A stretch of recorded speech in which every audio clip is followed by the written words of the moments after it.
In this video, we will be touching on many aspects of in-game lore, so spoiler alert.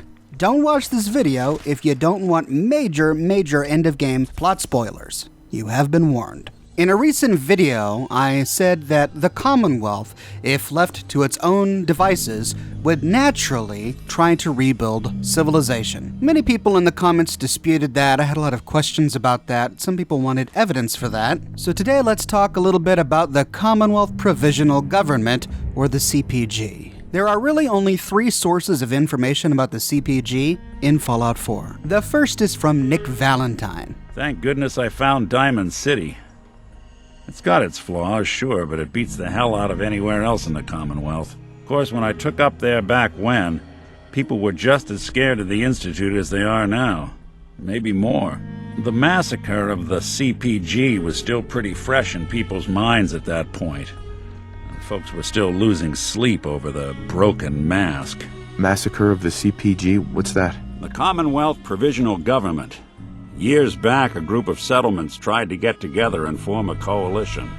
Every settlement with even a hint of clout sent representatives to try and hash out an agreement. Only the Institute sent a representative of their own, a synth. The man killed every rep at the talks. The Commonwealth Provisional Government was over before it even got off the ground.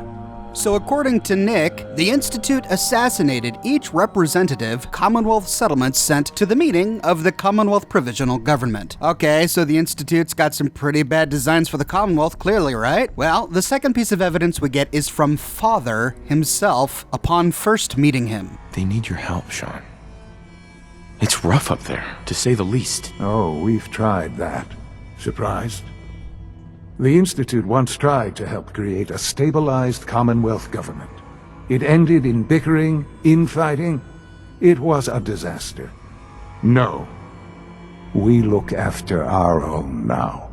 Oh, wait a minute. Now we hear that the Institute tried to create the government? So was the CPG created by the Institute? Is that what Father is saying here? The third and final piece of information we get about the CPG comes from a holotape called Director's Recording number 52, which we find in the Institute. Look, Director, I'm gonna make the same recommendation I did last time. We did everything we could. 4 years dedicated to preserving this Commonwealth Provisional Government. You've seen the same reports I have. It's falling apart and fast. We need a plan for what happens when that fall is complete. I know some of the other divisions have suggested we just cut off all contact, hide underground and pretend nobody's home. That would, in my opinion, be a mistake. We can't just give up on these people, and with the Android program, we don't have to. We'll soon have the capabilities to deploy androids to the surface in great enough numbers to maintain order. Just think about it, all right? Keep it in mind moving forward.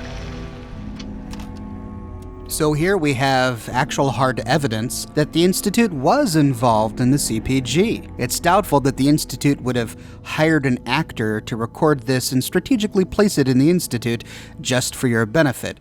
No, this must be an actual recording from that period of time. So, who's telling the truth? And who's lying? Is Nick Valentine, and by extension every resident of the Commonwealth, mindlessly afraid of the Institute bogeyman, inventing lies and blaming them for all of the ills of the world? Or is the Institute really as bloodthirsty as Nick Valentine says? Did they really send an assassin to the CPG? Did they really kill all of those people? These three pieces of evidence appear to be contradictory, but a contradiction can only take place if all of the stated facts cannot be true at the same time. I argue that none of these facts are contradictory, that they can all be true at the exact same time, and that by better understanding each piece of evidence, we can deduce what really happened to the Commonwealth Provisional Government. First, let's remember what Father says about the CPG. Father never says that the Institute created the CPG. Let's listen to what he says closely. The Institute once tried to help create a stabilized Commonwealth government.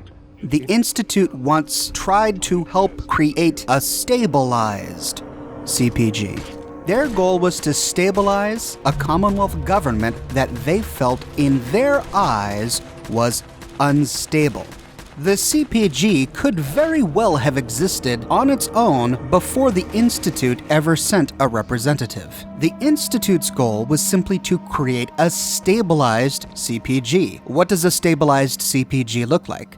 Well, it looks like a Commonwealth Provisional government that makes decisions quickly, that doesn't have a lot of debate and bickering. You see, the Institute is used to working with a directorate. The directorate convenes to make decisions that affects the entire institute, and they are beholden to a director who has final say in all matters. Essentially, the director of the institute is a judge. The directorate will convene to share ideas and give opinions, but at the end of the day, regardless of the directorate's opinions, the director makes the final call. We saw this when Justin Io and every other directorate member objected to Father appointing you, the sole survivor, as director of the Institute. Father still got his way, and he said his decision was final. This is the kind of government that the Institute is used to. The Institute is not used to people expressing a lot of contradictory opinions. But when it comes to free societies, anyone who's ever observed a recording of British Parliament in action will know that such debates are hardly organized. They are filled with chaos. They are filled with bickering and disagreements, and sometimes these people even break out into fistfights. But at the end of the day, it's important that free societies are allowed to disagree with each other. If they're not allowed to disagree, then they're not really free. The chaos and instability that the Institute saw in the CPG scared it. It was unusual. It's something they weren't used to. Perhaps the representatives at the meeting were not quite as receptive to the ideas that the Institute put forward. Maybe these people weren't making decisions quite as quickly as the Institute would like. Father says that it ended in bickering and infighting. This was a disaster. Bickering and infighting is always unpleasant, but it's not always a disaster. Bickering and infighting is just part of human politics. The only human governments that are quote-unquote free of bickering and infighting are governments run by dictators. Totalitarian governments where one man or one very small group of people wield absolute control and get everything their way. In those places, yeah, there is no bickering.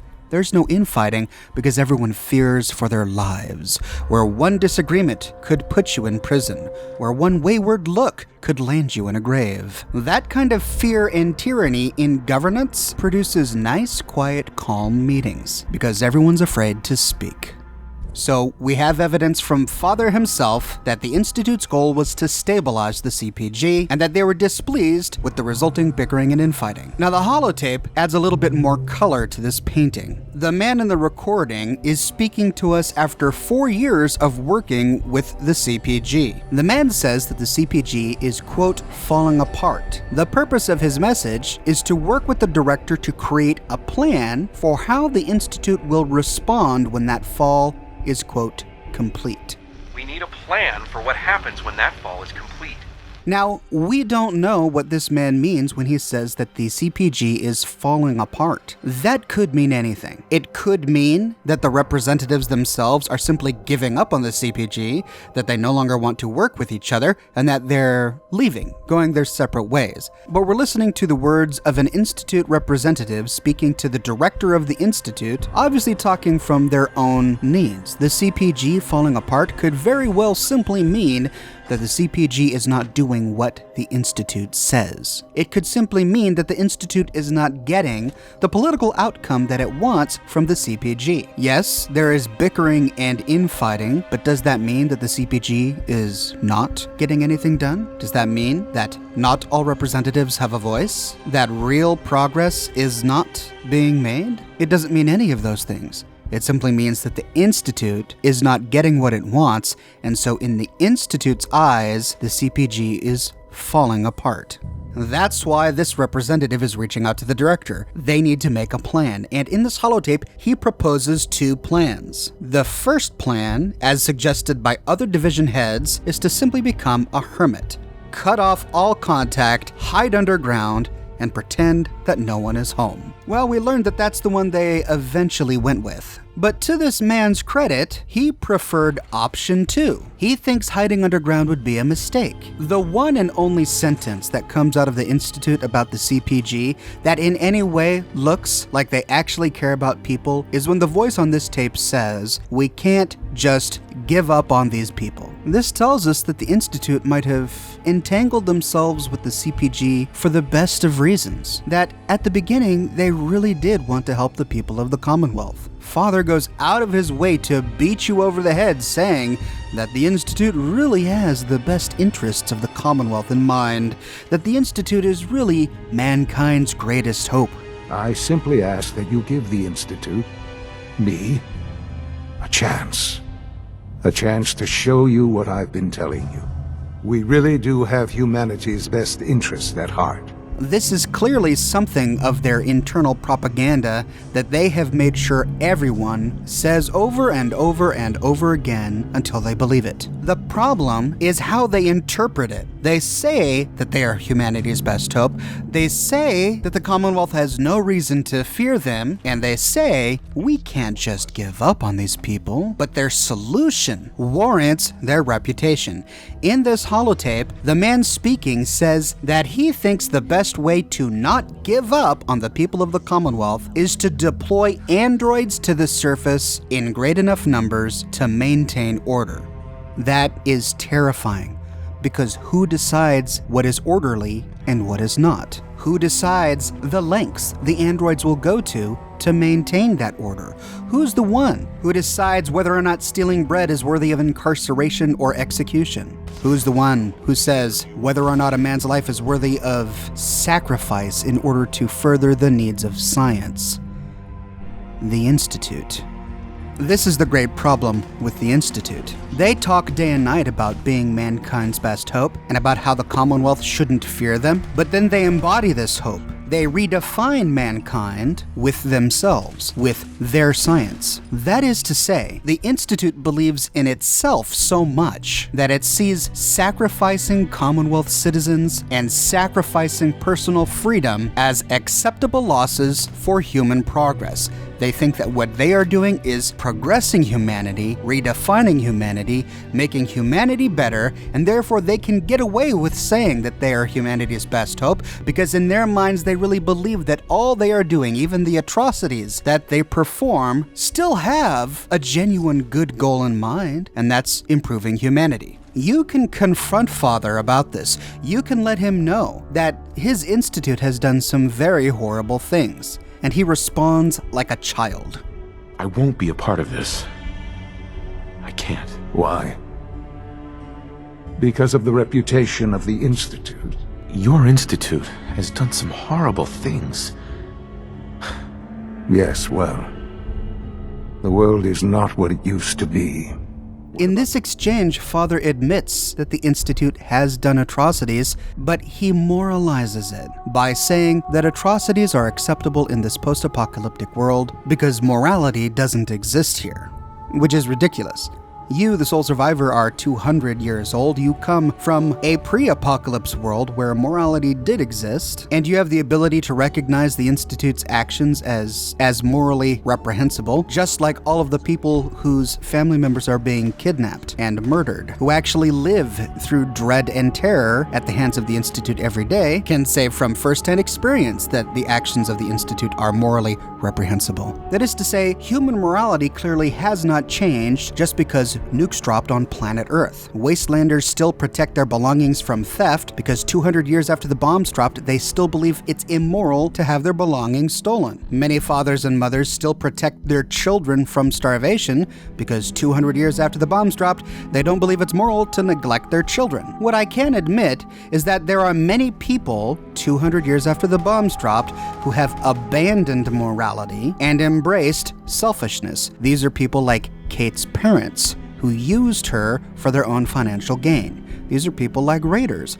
who don't care about personal property or hard work and simply want to take from other people. But you can't say that morality is dead in a post-apocalyptic wasteland when the vast majority of that wasteland's inhabitants still try to live moral lives. They still go to their farms every day and work hard so they can eat what they produce. They still trade bottle caps because they believe that it's ethical to trade and unethical to rob and steal. If morality was really dead, there would be no Diamond City, where shopkeepers could set up shops without fear of being stolen from or murdered by anyone who walked by. They're assuming a mutual understanding of morality by engaging in trade. They assume a universal understanding of morality when they have faith in Diamond City guards to protect them from thieves and murderers. The only reason Becky Fallon is upset with Diamond City guards for not protecting her is because she believes it's morally right for them to do so, and it would be morally wrong for them to ignore her. If morality did not exist in a post-apocalyptic wasteland, then Becky Fallon would have no argument for Diamond City guards simply doing what is within their best interest. It's certainly not in their best interest to put their life on the line to protect the clothing items that are sold at Fallon's basement. They only do so if they believe that morality is necessary for civilization building, as it clearly is. By employing this weakest of arguments, Father is clearly throwing his hat into the ring with raiders. He excuses the atrocities that his institute does simply by saying that everyone else does it, by trying to argue that there is no morality. And yet hypocritically, he criticizes the railroad and the Brotherhood of Steel. What about the people you've aided in order to get here? What atrocities have they committed? The Brotherhood of Steel.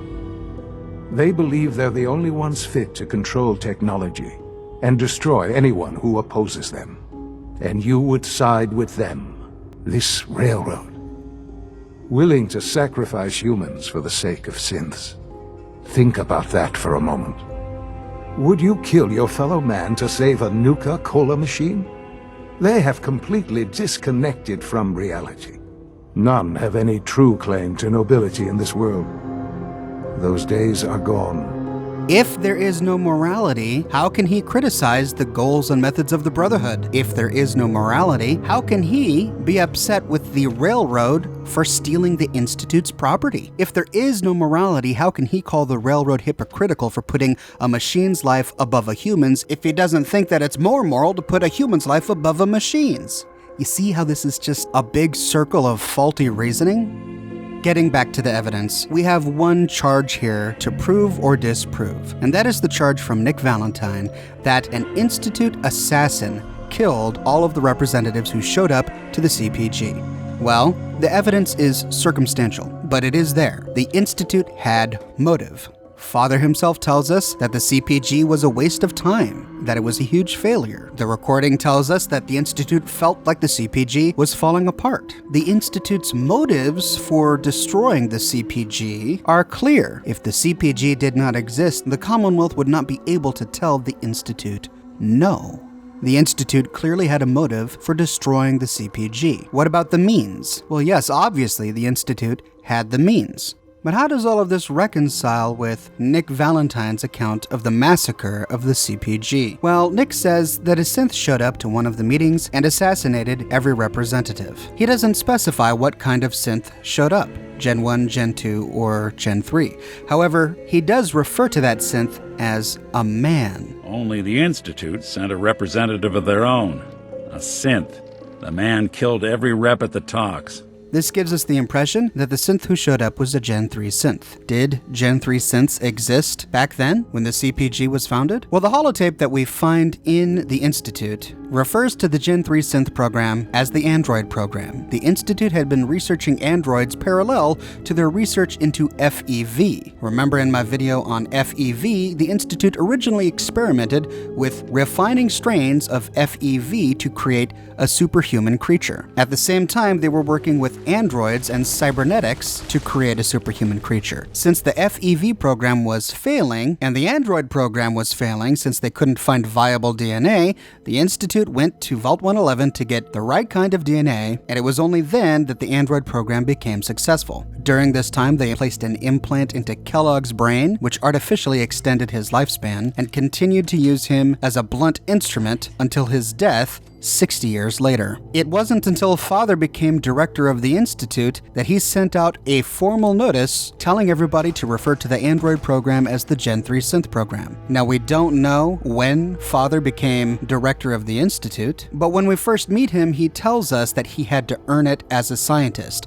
He spent his life in the Institute working like a scientist, just like all of the other scientists, and that he was appointed to become director of the Institute probably later in his career. I would imagine he's only been director for, at the most, 10 years. At any rate, this all matches up with the timeline that Nick Valentine lays out. An early model of a Gen 3 synth could very well have done the Broken Mask incident and assassinated all of the members of the CPG upwards of even 30 years ago. Sean would have been 30 years at that time, still working as a scientist in the Institute. Someone else would have been director of the Institute, and at that time they likely would have referred to the Gen 3 synth program as the Android program. So all of those things match up. More evidence that Nick is telling the truth is that none of the delegates ever came home. Every major settlement in the Commonwealth sent a delegate to the CPG meeting, and none of them ever came home. There can only be a few explanations for this. Number one, they all ran off to Tahiti. That's right, they all wanted an extended vacation, and they chose the exact same moment in time to do so. Possible, but very unlikely. Number two, as one commenter said on a previous video, the infighting led to actual combat. The disagreements grew so intense that they all pulled guns on each other and shot each other, like some sort of old-time Western movie. The problem with this is that in a gunfight, there's usually at least one survivor. I find it hard to believe that every representative from every settlement decided to partake in this gun battle and that they all died to each other's bullets. At any rate, we have no evidence from any of the sources that we have that any of these meetings ever became violent. They had bickering and infighting and disagreements, but there's no evidence that any of this became violent. Now, what's interesting is that Father doesn't complain about an Institute representative being killed by the CPG. If that had happened, he certainly would. If that had happened, there would have been a holotape on it. That would have been all the reason they needed to justify becoming hermits underground, to justify their distrust of the Commonwealth. If one of their scientists had been killed, one of their representatives assassinated, they would have waved that evidence around like a big flag. But Father doesn't talk about it. We don't find a holotape about it. This means that it's very likely that whomever they sent to the final meeting of the CPG likely came back to the Institute unharmed. So what's more likely? The Institute sends a representative to the meeting of the CPG argues and breaks out in a gunfight while the synth representative just stands there and watches them kill each other. And then when they're all dead, he just turns around and walks back home? Or could the Institute have finally been fed up with the CPG? The Institute could have gotten tired that it didn't get its way, that the Commonwealth didn't see things the way that the Institute saw things. And in order to properly deal with the situation, they decided to simply end them all. This would be more in line with the character of the Institute. After all, they've done it before. See my video on University Point. When the Institute discovered that there could possibly be some pre-war technology at this place dealing with fusion reactors, they send Kellogg, they send their synths, and they wipe out the entire settlement, killing everybody.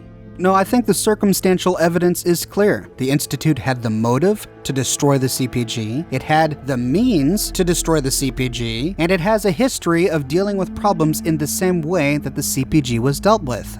I am sorry. I must think first of the safety of the Institute.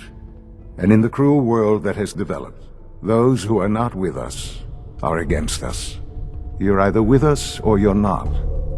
I'm afraid it's that simple. For these reasons, I believe that the outcome was most likely number 3. The Institute, when it didn't get its way, sent an assassin to the Commonwealth Provisional Government and killed every representative. Commonwealth citizens, left to their own devices, will take steps to rebuild society, unless stopped by hostile third parties like the Institute. This is why the Minutemen distrust the Institute, because the Minutemen are about rebuilding civilization. The Minutemen are about freedom. The Minutemen embrace disagreements, petty bickering, and infighting because they recognize it for what it is, the manifestation of personal freedom, the cornerstones of civilization. And that, ladies and gentlemen, is the full story of the Commonwealth Provisional Government in Fallout 4. I touch on this topic as a precursor to my upcoming video all about the Minutemen. If you want to be notified when I publish that video, be sure to subscribe to this channel so that you get notifications. What are your thoughts on the CPG? Let me know in the comment section below. I read all of your comments and I use them as inspiration for my future videos. And if you'd like to chat about this topic with other like-minded individuals on the Oxhorn Community Discord server, be sure to click that invitation link in the description below. And if you like what I do and you want to support me in a more personal way, consider becoming one of my patrons on Patreon. Patreon subscribers gain access to a private channel on my Discord server, as well as a bunch of other cool Oxhorn perks. But more than anything, ladies and gentlemen, I'm just so glad that you're here watching this video with me today. Thank you so much for watching, and I'll see you tomorrow morning, bright and early, with a brand new video.